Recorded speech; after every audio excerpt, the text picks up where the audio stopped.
camera was not working. Hopefully it's working now, but now I'm gonna be the last guy ready and not really ready. Okay, I hope everything is set. Mirrors are not that bad.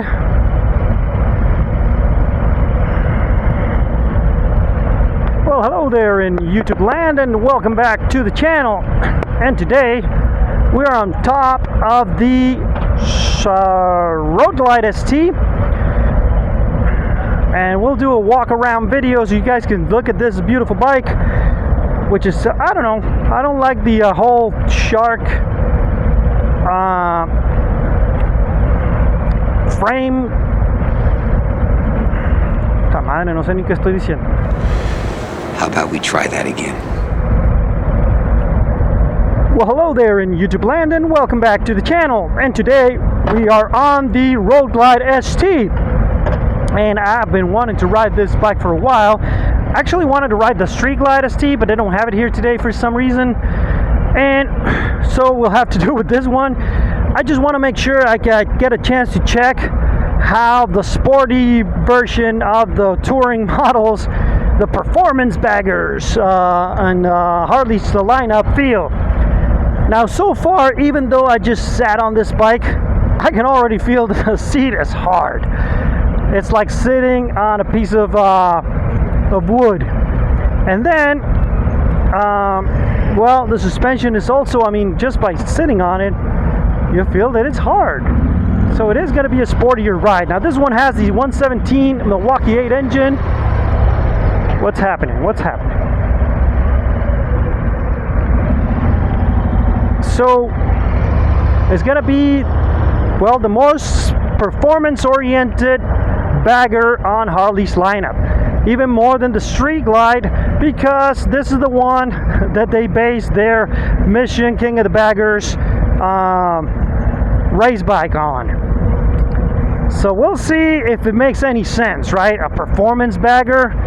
That sounds like kind of an oxymoron, but well, that's why they're calling this bike. Now, so far, I don't feel a lot different from my bike as far as premium-wise goes, so that they would justify the big price tag. But it's all about performance, not about how it feels by sitting here. So let's see. Because performance, I'm thinking Japanese bike, so how would this compare? Maybe it's not a fair comparison, but they brought it up, not me, by calling it a performance bagger. Oh God, yeah. I mean, I've ridden bikes with a 117 and I know that how the engine feels, but I don't know if it's just the way it's tuned or something. You do feel that this bike responds right on the quick. You give it some beans and it just responds. But you do feel it, that it's a very long from where you're sitting to the end of the bike.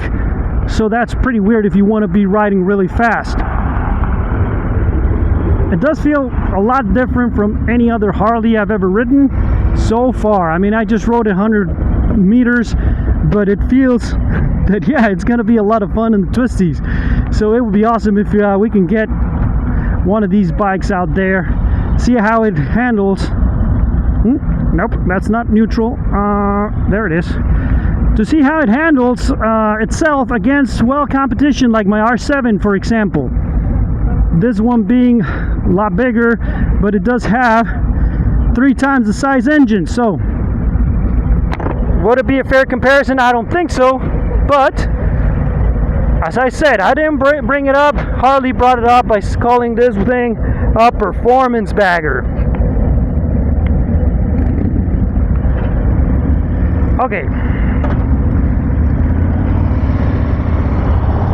I like the way it breaks inertia. It does feel like you're in control of the bike. I don't know what it is.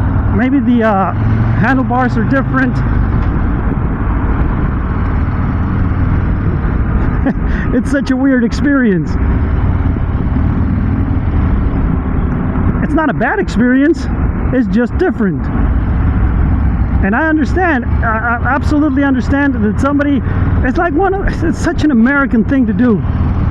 Make a touring bike into a race bike. It's like when I was a kid, I used to enjoy watching those like trailer trucks, like those big trailer trucks racing, like Optimus Prime type of trucks. I don't know what they're called, but they had competitions. They had races for those trucks, and I always thought that's going to be the most fun job to have. Well, this is something like that. This is such an American stupid thing to do. Get a big bike and turn it into a performance bagger. But so far I'm enjoying it. So yeah, even though I hate the road light, the whole platform, because I don't like the look of it, and I don't like how you feel because of this. I mean, just the infotainment, right? On the street glide, you have your controls right here, your infotainment. You can change this your station, whatever. It's here. And you're riding on the bike. Here, you're riding like behind the bike, like the bike is way over there. And then aesthetically, I don't like the look, especially from the side. If you look at it from the front, it's beautiful, especially with this windscreen, which is different. It's more of a performance thing, and it gives you this little air tunnel here, so you don't get, I don't know, I have no idea. I'm talking out of my ass. I have no idea what this little wind tunnel here is for. Maybe it's for you not to get hot. Maybe it's aerodynamics. I don't know. Now the bike, the engine gives you all these vibrations. They feel so much different from the other ones. I don't know what is it, but you feel like the rods are coming down and hitting you. I don't really enjoy it. It feels like the bike is broken, just like the Ducati that I rode recently. It's like, is this normal? Is this the way it should feel? Because I understand having character, but having too much character, sometimes it feels a little bit wrong. Now for a bike of this price range, I would expect better mirrors, better dash. I like this thing here, which is different. I don't know about the little gas cap here, which is something, I guess, well, they're doing it on purpose, because, you know, those are little things that you can customize. I don't mind this one. I like this thing, but yeah, I mean, the dash should be better, I think. Just the design. Those little ones, it's like, yeah, like they're, okay, we have them on all the other bikes, so we'll just keep them like that. That's why I like the whole new CVO, well, the street light and the road light, the new CVOs, that they actually change and make everything better. But everything. Let's see if we can give these guys a little bit of space so we can figure out if this bike would actually handle a corner. Oh yeah, it would. It would, no freaking problem. Oh man, it's fast. I mean, I would love to put this bike against like the BMW K1600, and I would also like to see how it compares to the one that Indian makes, to see if it's any good, because I hate the way the Indian looks. First of all, it looks huge and it's massive. It doesn't look like it's going to be able to handle any corners at all. But I mean, this one is not that different, and it did. I mean, I don't know in an actual racetrack situation, but it does feel like it can handle a corner and then get out of it really quick, or fairly quick. I mean, we're not going to know about it in this little demo, but you do get an idea. You do get how a bike is going to feel. Oh, sorry. How a bike is going to feel. Right? So,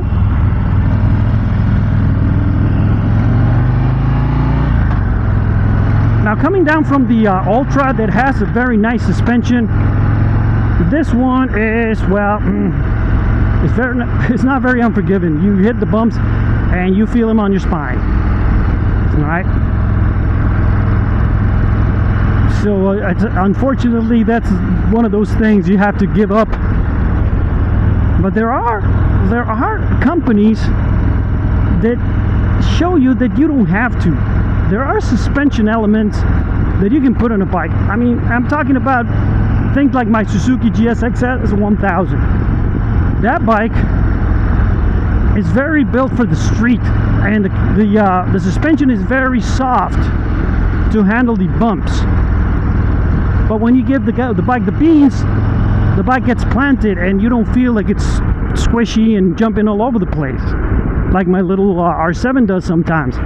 So this is something that, I mean, if it's a bagger, I would expect a little more softer suspension. But well, that's what Harley built. They built a bike that is sort of sporty and it's a bagger. So yeah, it's a... Now would I put this bike on my list? Nah, definitely not. Not the road glide. Maybe if I can get to ride the street glide.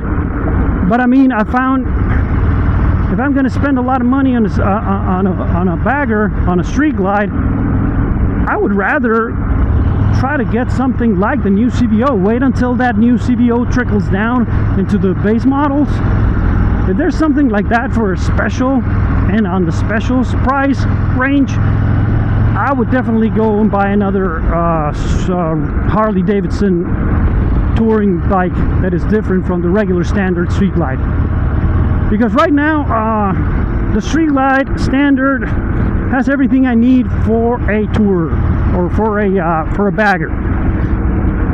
I don't think I need anything else, because I wouldn't buy a Harley to make it a performance bagger. I remember somebody once said that he wanted two bikes, one for touring and another one to build, just like get the crate engine 131 and put all the Legends suspension and make it all performance oriented.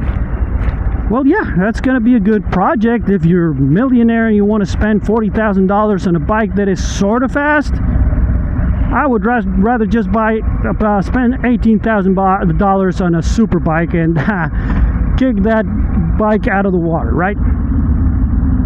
Or blow it out of the water. What's the expression? Kick it in the nuts, in the water. Kick that bike's nuts inside the water so it can blow it out. Or blow me out. No. Alright, anyway. I don't know what I'm talking about anymore. Motherfucker said no cell phone use while you're on the goddamn bike. Alright, so who are you talking to? Safety meeting. Oh yeah, you talking to me? Alright, I guess this guy's upset because he thinks I'm on the cell phone. Which I am not, but we'll have to explain to him what I'm doing. Anyway,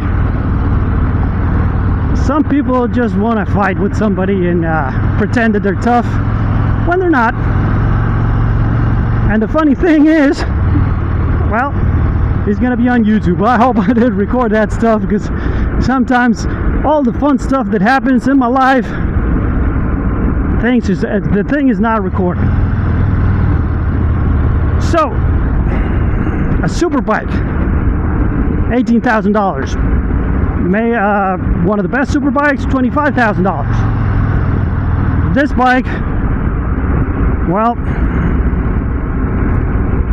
it's good because you have the bag. So you want to have a bagger that is not as fast as a super bike, and that is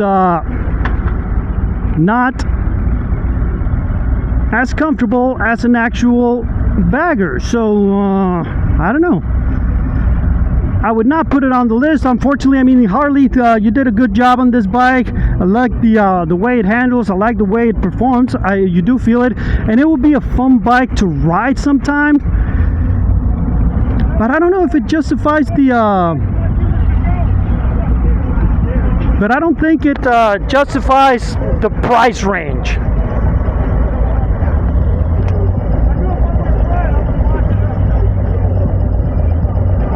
Alright, let's I can finally get to close my jacket because it's been flapping all over the place. I was not ready. For some reason my GoPro was not working. Hopefully it's still recording.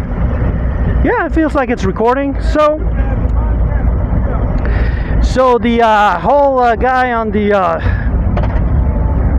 not on the cell phone, I'm gonna ask somebody to deal with him, because otherwise I'm gonna get upset. And then I'm going to get kicked out of the demos, and I'm not going to let some idiot spoil my fun. even though it will be fun to just get rid of all my anxiety by punching some idiot in the face. But I mean, too many things to lose, right? I have a teaching certificate, I'm here on a green card. I don't want to be spending any time in prison and dealing with any of the legal repercussions of punching somebody in the face. Even though, oh my God, do I want to. So, what else? What else can we talk about this bike? So, other than the fact that the seat is longer than, let's say, on the Ultra, because on the Ultra, you're closer, it just pushes you forward. This one does not. What it does is it gives you more space to go down. So I don't know if it's on purpose so that you can move around on the bike or not, but it'll be great to see how this bike handles twisties. See if we can do the whole Kyle Wyman thing, try to get a knee down on one of these bikes. I don't think it's, I don't know, it's just too big. And the seat is also very big to try. Oh my God, I'm gonna crash into this car. So yeah, I don't know. But not on this demo. We're not gonna find out on this little demo if that's a possibility or not.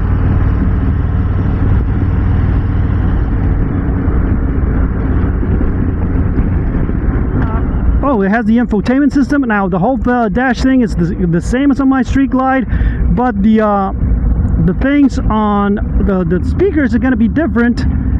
It's going to have, I think it has the stage 2, but it doesn't say Rockford Fosgate, so I think it's the Boom infotainment speakers, which I don't know. I heard both of them, the Rockford and Boom stage 2. I don't think it makes a difference. But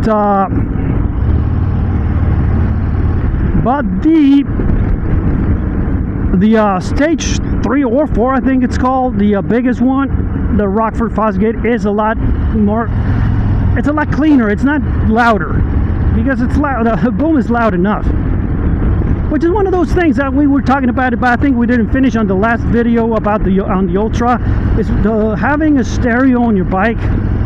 I call them a stereo because I'm old school. Having the infotainment system with the speakers, having your music blasting on the it sounds like an afterthought, like you wouldn't want that. It's stupid. But once you have it, believe me, you miss it. Because sorry, on the when I'm riding my Street Glide, I enjoy it. And then when I go to my other bikes that it doesn't have that, I do miss it. And even though you're hearing it, I can wear my earbuds and listen to the stereo. It's just different. It's a different experience. It's like you're sharing with the world. Look at me, I listen to metal. Or I don't know, because there's type of songs that you can listen while riding and you still can enjoy, even though the wind is blasting. For example, you're not going to listen to Mozart or Vivaldi and enjoy it, because for that you need the earbuds. You're not going to listen when you're doing more than 70 miles an hour. I mean, there's a lot of wind noise that's going to come into your ears, and you're not going to enjoy it at all. Even if it's loud stereo where you can hear it, it's not going to be as crisp and you're not going to enjoy it. So, but if you're listening to heavy metal from the 80s, believe me, that's the type of music that you want to be listening to. I found that for some reason Motley Crue is like the best sounding metal band for when you're cruising on your Harley. Well, guys, I hope you enjoyed the video. That's it for the Road Glide ST.